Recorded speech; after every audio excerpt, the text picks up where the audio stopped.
Olá pessoal, boa noite, beleza? Tá gostando do meu canal? Bacana! Eu me chamo Robson e esse é o meu canal. A ideia desse canal, como eu já falei para todos vocês, é tirar as dúvidas daquelas pessoas que têm dificuldade para ir no departamento pessoal, pegar uma outra explicação, sofrem bastante com isso. Se você está gostando do meu canal, inscreva-se aqui embaixo, no botãozinho vermelho, aperte o sininho para receber suas novas notificações nos próximos vídeos. Curta e compartilhe com seus amigos para que eles também possam tirar as dúvidas.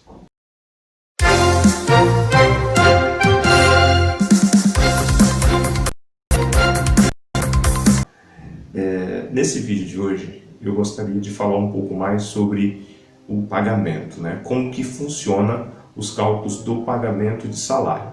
Antes da gente entrar nesse detalhe, eu preciso fazer alguns esclarecimentos quando nós falamos de salários, né? Quando nós falamos de salários, eu gosto muito de explicar que nós estamos falando de salário e remuneração. Não é a mesma coisa, porém, dá o mesmo resultado. Quando nós falamos de salário, salário é a contraprestação em pecúnia ou em utilidade in natura, que é devida ao empregado, pela prestação de serviços em decorrência do contrato de trabalho. Então, independentemente da forma e do meio de pagamento, que isso é para retribuir o trabalho efetivo, os períodos de interrupção do contrato e os descansos incluídos a jornada de trabalho. Então, o salário, né, ele é algo que você tem uma contratação direta, né, quando se solta aquela vaga de recrutamento e seleção, ali está o salário, né? O contrário de remuneração. Por quê? A remuneração, no artigo 457 da CLT, diz que ela é a contraprestação de trabalho, ou seja, ela é uma soma ao salário, em sentido amplo, compreendendo além do salário fixo e ou variável. O que é isso? São as gorjetas, são as gratificações, são abonos, são os adicionais, que nós falamos de adicional noturno, nós falamos de prêmios e outros valores que são pagos ao empregado para retribuir períodos à disposição do empregador, como descansos remunerados, por exemplo, algum tipo de interrupção do contrato de trabalho. Então, a remuneração ela é somada ao salário base, aquilo que você teve de contrato de trabalho. Então, quando você soma essa remuneração ao seu salário, aliás, esses valores ao seu salário se tornam uma remuneração, que é isso que nós chamamos de variáveis, né? Para médias de férias, para médias de 13º, até mesmo para média de rescisão. Por exemplo, se eu ganho R$ 1.200, né, de salário, quando eu tenho uma média, por exemplo, de horas extras mensais, isso varia entre 2, 3, 4, 10, 20 horas, quanto for. Mensalmente isso ele vai criando uma média de variáveis, né? E no final do ano, isso para 13º ou férias ou até mesmo uma rescisão, isso muda nos cálculos, né? Tanto os cálculos para aviso prévio indenizado, quanto para 13º ou para férias. Então, o salário ele é pensado sempre dessa forma. Uma coisa que é bem interessante sobre isso, né? Quando nós falamos de salários também, nós precisamos pensar o seguinte: quando é pago o meu salário? A CLT fala que o normal do salário ser pago é no 5º dia útil. O 5º dia útil você sempre vai pegar pelos calendários das empresas que prestam algum tipo de consultoria, ele tem uma data específica para isso. O 5º dia útil ele sempre conta em dias úteis, né? Então vamos contar, se segunda-feira é dia 1º, né, e no dia 2 é feriado, o dia 2 feriado não conta. Vai contar no dia 1º e vai contar, né, até o 5º dia útil. O 5º dia útil nem sempre cai no dia 5. Às vezes ele cai no dia 7. Nunca passa do dia 7. Tá bom? E há casos que é pago em datas diferentes? Sim. Depende do que fala a sua convenção do sindicato, a convenção coletiva. Há sindicatos que estabelecem o dia 5 como dia de pagamento e não simplesmente o 5º dia útil. Então isso quer dizer que o dia 5 nem sempre é o 5º dia útil. Por exemplo, esse sindicato que fala que dia 5 é o dia de pagamento, se o dia 5 cair no domingo, esse salário deve ser antecipado, ele não pode ser pago depois. E a mesma coisa quando o dia útil cair, por exemplo, o dia 7 cair no domingo, esse dia útil quase sempre vai ser a sexta-feira antes e não depois. E como que deve ser calculada essa folha? Aí que nós vamos entrar num grande detalhe, né? Geralmente, a folha de pagamento, nós usamos algum tipo de sistema. E para isso, nós precisamos primeiro trabalhar com apontamento. O apontamento que nós falamos aí é o famoso cartão de ponto, livro de ponto. Então, pessoal, como deve ser calculada então essa folha de pagamento? Essa folha de pagamento, para ser calculada, ela precisa de alguma espécie de apontamento, né? Esse apontamento ele pode ser eletrônico, manual, digitalizado, né? A gente vai falar aí dos sistemas de ponto, né? Que nós sabemos que tem o cartão de ponto, pode ter o livro de ponto, pode ter o relógio de ponto hoje em dia. Ele pode ser com a digital, pode ser com os olhos, né? Pode ser somente com o crachá, mas de alguma forma ele existe hoje e ele é super válido, né? Isso depende muito da quantidade de funcionários que tem essa empresa, né? Vamos dizer que uma empresa aí que tenha mais que 300, 400 funcionários, geralmente ela vai usar um tipo de ponto que ele seja eletrônico, né? Que vai colher essas batidas e ali a gente vai tratar essas batidas para fazer a folha de pagamento.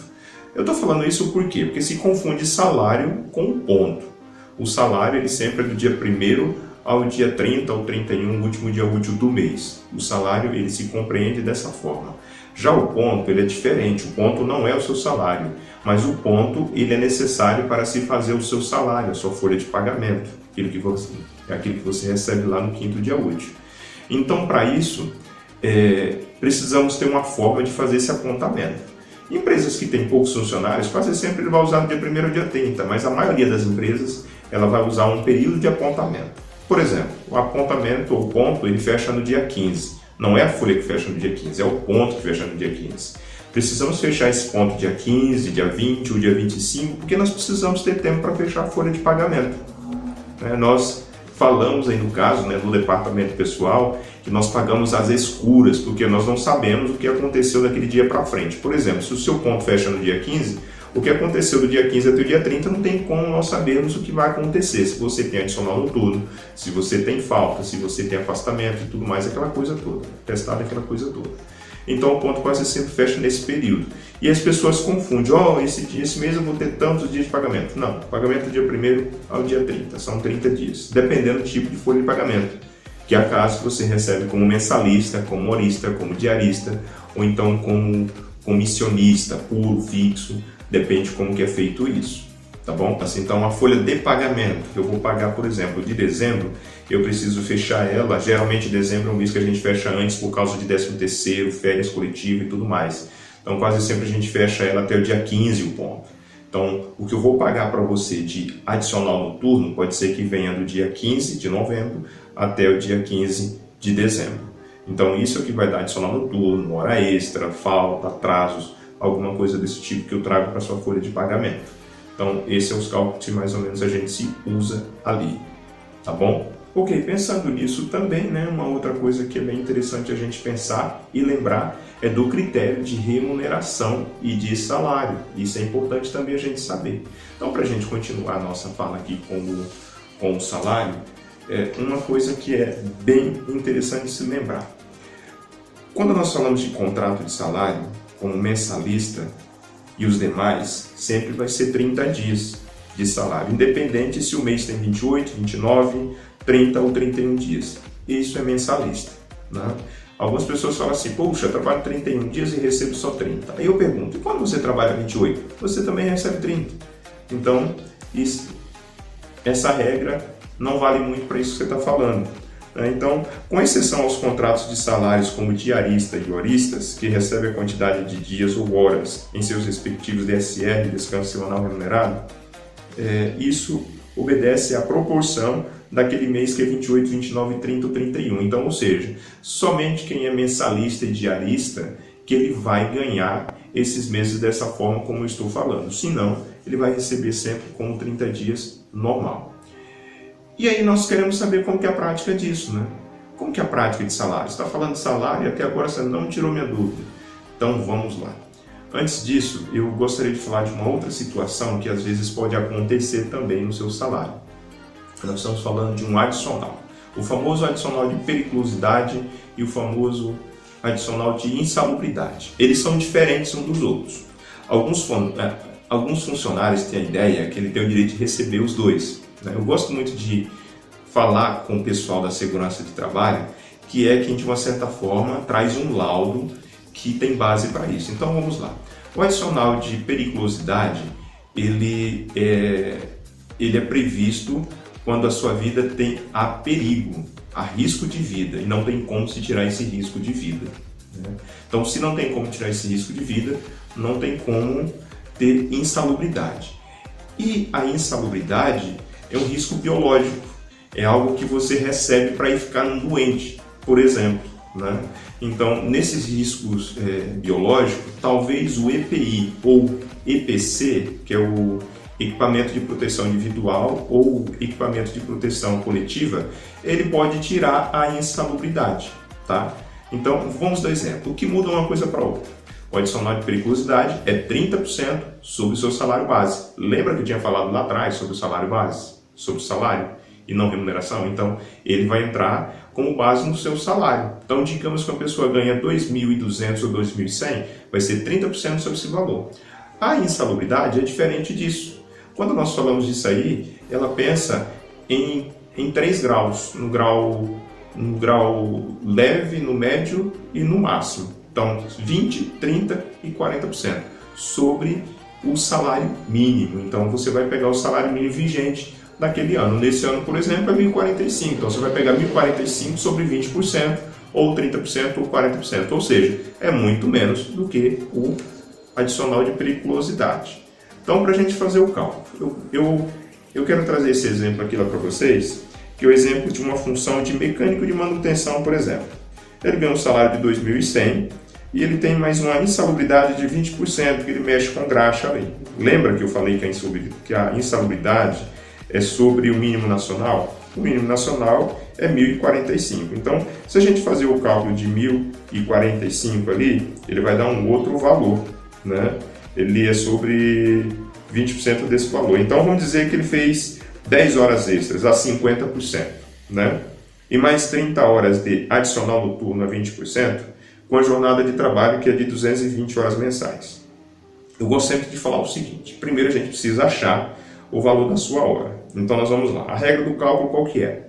Sempre, o salário sempre é dividido pela jornada de trabalho. Então, você vai pegar 2.100 dividido pela sua jornada de trabalho, que é 220, vai dar 9,54.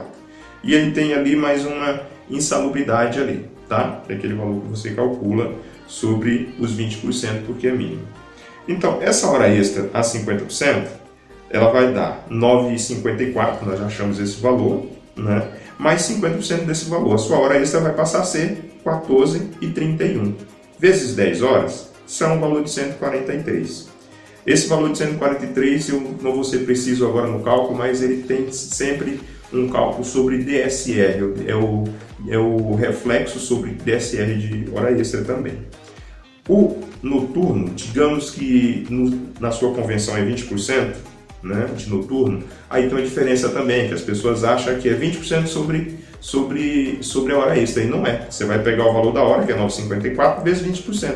Esse valor não vai dar igual ao outro de antes, que deu simplesmente 14,31. Ele vai dar 1,90. Então, você vai pegar 1,90 vezes 30 horas, que foi o cálculo que nós fizemos, vai dar 57,24. Lembrando que esse cálculo também tem um reflexo do adicional noturno também. Então, nessa função de mecânico, nós vamos ter lá, digamos, eu vou pegar com base como se fosse no ano passado, o mínimo, tá? O salário de 30 dias, 2.100, mais o adicional de insalubridade, mais as horas extras, que deu 143,10, mais o reflexo desse valor, mais o adicional noturno de 57,24, mais o reflexo desse valor, e aí você vai somar tudo e vai achar o valor do INSS, que depende da base do mês, né? Do ano que nós estamos, e também o valor de 8% sobre o fundo de garantia. Tirou esses descontos, os descontos que você tem mensalmente, que pode ser um desconto de farmácia, um desconto de dentista, algum desconto de convênio, algum tipo de desconto de refeição que você tenha na própria empresa, alguma coisa que você comprou na empresa mesmo, é o desconto que você vai ter mensalmente ali. Tá fechado seu pagamento, olha que coisa fácil. Dessa forma, você compreende muito mais fácil o seu pagamento com esses cálculos desse jeito.